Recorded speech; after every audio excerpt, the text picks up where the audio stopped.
Na parte 1 desse vídeo, eu comentei sobre a polêmica envolvendo o youtuber Monark e o deputado Kim Kataguiri, que disseram que o nazismo deveria ser descriminalizado, além do apresentador Adrilles, que efetivamente fez um gesto nazista num programa de televisão. Nessa parte 2, eu quero comentar sobre a falsa equivalência muito comum que vem sendo levantada por muitos direitistas. Afinal, se o nazismo é proibido, por que o comunismo também não é, uma vez que o comunismo supostamente matou mais gente? A resposta a essa pergunta é até simples, mas para que seja melhor compreendida, precisamos falar um pouco sobre a história e a natureza dessas duas ideologias. O que nós chamamos de comunismo foi idealizado por Karl Marx e Friedrich Engels em 1848, quando estes escreveram um livro, o Manifesto Comunista. Em 1867, Marx escreveu outra obra muito importante para a ideologia comunista, O Capital. Engels morreu em 1895. Marx morreu em 1883. E o último livro a lhe ser creditado foi Teorias sobre a Mais-Valia, uma espécie de parte 4 de O Capital. Este livro foi lançado por Karl Kautsky em 1905, a partir dos escritos que Marx não chegou a publicar em vida. Marx, Engels e os demais teóricos comunistas propunham a revolução do proletariado, onde haveria a tomada dos meios de produção e, consequentemente, do poder político pelos trabalhadores. Essa revolução poderia, em tese, utilizar-se de violência, caso houvesse resistência do poder político e econômico vigente, como acontece em qualquer revolução. Mas os teóricos comunistas nunca pregaram o extermínio dos donos dos meios de produção e suas famílias. Não havia na obra comunista a proposição de se fuzilar, torturar, escravizar ou mandar para câmaras de gás os milionários. Não havia na obra comunista uma proposição de que um grupo humano era naturalmente superior e outro grupo humano era maldito entre os demais. A primeira vez que se tentou colocar em prática as ideias de Marx foi na Revolução Russa de 1917, 12 anos após o último livro de Marx ser publicado, mais 34 anos após a sua morte e 22 anos após a morte de Engels. Marx e Engels jamais puderam ver suas ideias colocadas em prática e julgar se o que estava sendo feito condizia ou não com o que foi proposto. Inclusive, de 1917 a 1924, quando aconteceu a morte do Lenin, principal líder dos revolucionários russos, havia diversos grupos comunistas que lutavam entre si, cada qual com a sua interpretação do que seria o verdadeiro comunismo. Durante aqueles 7 anos, houve diversos avanços e retrocessos sociais, até que com a morte de Lenin, Stalin se tornou seu sucessor. Eu não tenho nenhuma dificuldade em admitir que Lenin matou muita gente, que na tentativa de fazer prevalecer suas ideias a respeito do que seria uma sociedade melhor, ele cometeu diversas crueldades. Não tenho problema em reconhecer que Lenin foi tirano, e tudo o que eu condeno nele, condeno 10 vezes mais em Stalin. Daí por diante, os rumos do comunismo no mundo foram fortemente influenciados pela Rússia, ou melhor, pela recém-criada União Soviética, comandada com mão de ferro por Stalin. Regimes ainda mais autoritários e sanguinários surgiram pelo mundo, sendo o pior deles o Khmer Vermelho, no Camboja, comandado pelo sanguinário Pol Pot. Por outro lado, partidos comunistas existiram ao longo do século XX em diversos países democráticos, muitos deles jogando e respeitando o jogo da democracia, como por exemplo o velho PCB aqui no Brasil. Jorge Amado, um dos maiores nomes da literatura brasileira, foi eleito parlamentar no Brasil pelo Partido Comunista. Alguém realmente acredita que Jorge Amado defendia assassinatos em massa, ditadura ou supremacismo racial?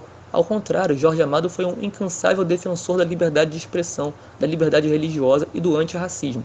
Na África do Sul, o Partido Comunista foi aliado do Congresso Nacional Africano na luta contra o Apartheid.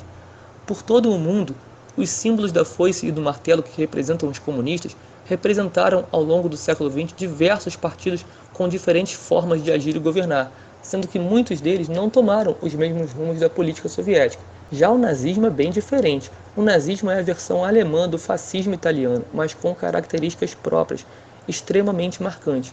O Partido Nazista foi criado em janeiro de 1919 e logo em julho do mesmo ano Hitler foi aceito no partido. Pouco tempo depois, ao assumir a liderança da organização, Hitler mudou seu nome e simbologia, instituindo uma nova bandeira e o símbolo da suástica.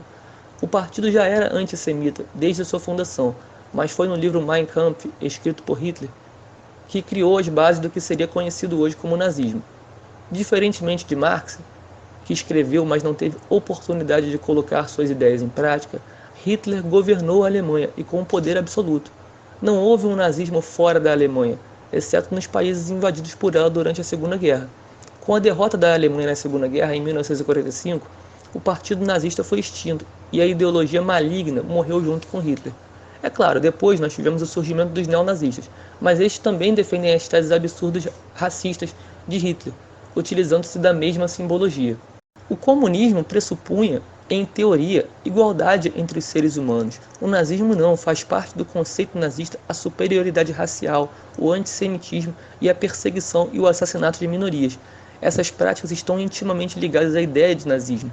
Elas estavam previstas no livro escrito por Hitler e foram colocadas em prática também por Hitler. Não há como um nazista dizer que o nazismo original foi deturpado por Hitler, assim como os comunistas podem dizer que o comunismo foi deturpado por Stalin. Nunca houve na história um nazismo sem Hitler, de modo que qualquer pessoa que defenda o nazismo hoje está defendendo automaticamente o racismo e todas as coisas horrorosas que Hitler teorizou e depois praticou. Sim, a maioria dos regimes ditos comunistas foram péssimos, também acabaram por fazer coisas horrorosas na prática. E veja bem, eu me sinto bastante à vontade nesse assunto, porque apesar de ser de esquerda, eu não sou comunista. Eu entendo que Marx teve um papel relevante como escritor na história da humanidade, em diversos campos, como na sociologia, por exemplo, mas as suas ideias em relação à política, eu entendo que estão desatualizadas.